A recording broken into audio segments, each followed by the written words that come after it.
Essendon players have been left devastated by a report publicly naming 10 Bombers. Several Essendon players have already been named in Asada's initial report of past and present Bombers players who may have been administered banned substances during the 2012 season. Of course, the biggest name on that list is Jobe Watson, but we won't be hearing from him at this stage. So that was the real bombshell across the weekend before the events of this morning. In a way, this was nearly the main event, certainly in my mind. Robbo, you wrote the piece with Mick Warner. It's under your byline. Your comment piece next to it said, it's desperately unfair, the players will be devastated.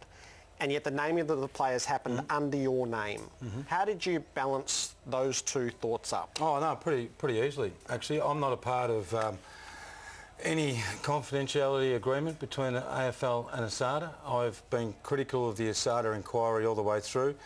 Here we are, Jared, at the Herald Sun, with those names. The week before, and why this story got rolling again, the week before, Andruska, the outgoing CEO of Asada, announced that briefs had been prepared and given to the Federal Court, the former Federal Court judge. Our editor quite rightly asked, who are these briefs on? Now, we went looking and reporting, and the fact is, there's a lot of confusion here, and there really is, because I don't want to get really angry here, but people are accusing me of exposing these people. I'm not exposing these people. The Essendon Football Club exposed these players. Asada exposed these players by releasing an interim report to the AFL, so the AFL could act on Essendon before the finals. They didn't want to compromise the finals. Paul Little's got angry. AFL Players Association have got angry. I can feel for the players. If the AFL Players Association were so angry now, why weren't they angry when the Saga interim report came out and went to what, 50-odd people? Yeah, and I'm sure, hang on, and I'm sure more than 50 people have seen this report. 6 months have elapsed since the publication of that report. You can't abdicate the responsibility that you're actually the one that's named them. Did you weigh up whether the rights of the players in this instance outweighed the right to know? Now, Gerald, you know the answer to that. We just don't sit there and go, oh, beauty, let's just whack in the paper. There was high-level editorial talks at the Herald Sun. You know that. It happens in all the major stories. We gather the information and people above us make decisions on this issue. Now, so why, in your mind, do you weigh up the right to know above the right of the players, who in this instance, and it's a shocking breach of confidentiality. Yes, it is. By who? By who? The whole system fails here. No doubt the whole system fails. Because there is a legislative guarantee to these men. Well, it's not worth the paper it's written on. It's not worth the paper it's written on. I could go, I don't know, but I could probably go and ask 15 journalists if they read the interim report. What do you think they would answer? And if they answered yes, then they would know the names that you published. Well, and that would mean that they didn't publish them. I know that. Now, they can answer that question. We believe, at the Herald Sun, we believe that this story has been going for 14 months. This is the biggest story in the history of the game. There was so much exposure of individuals last year, including the coach, the football manager, Mark Thompson himself. There was so much exposed about what was said to Asada. And then so much leaking from Asada or the AFL or bodies, people close to these, leaking of information. We also took into consideration the leaking of, the Asada report came out, and it's supposed to be confidential, but it goes to 50 people, and I'm sure a lot of people. Now, I haven't seen it, okay? I have not seen the Asada report. But this was a huge story, Jared, a huge story. So and if 12 people, this goes further, if 12 players, right, and it is 12 players, gave evidence to Asada, and Asada has then used the evidence of those 12 or 40 people that they spoke to, they've used that evidence to say to the AFL, here's the interim report, this is how partly you can penalise Essendon. Now, a player manager has contacted me and said, no, my player you listed, he didn't speak like that. And I said, well, that's not my fault.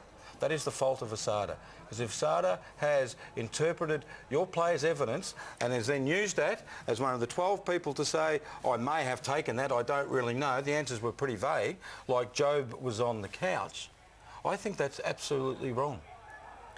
What sort of reaction have you endured? Just from my vantage point, as we were coming back tonight, I haven't seen a more... You write controversial stories routinely. I haven't seen a sharper reaction to anything you've written than this. I wouldn't say routinely.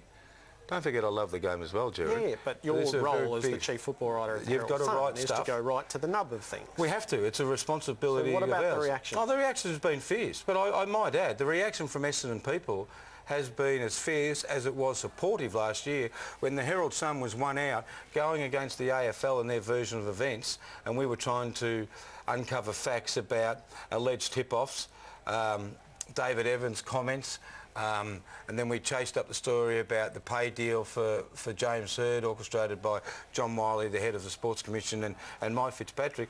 Those same people were patting me on the back.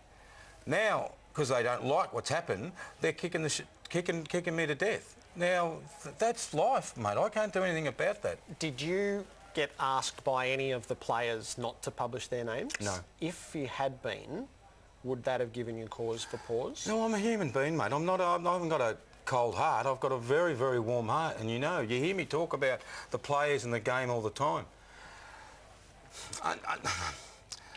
Journalism, no one cares about journalism. No one cares.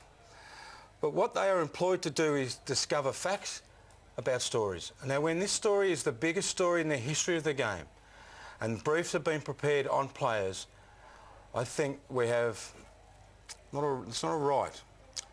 We have a role to uncover as much of the truth as we can. Now, sometimes, Jared, that truth really, really hurts. Really hurts. Yeah. And it makes you sleep, it makes you lay at night in bed thinking, is it worth it? And sometimes, not all the time, you've got to say, well, it's to the heart of the story. There's 3 questions, Jared, in this bloody story. Did the players take drugs? Who took drugs? And were they illegal? And will ASADA issue infraction notices? And so we found the answer to one of those questions.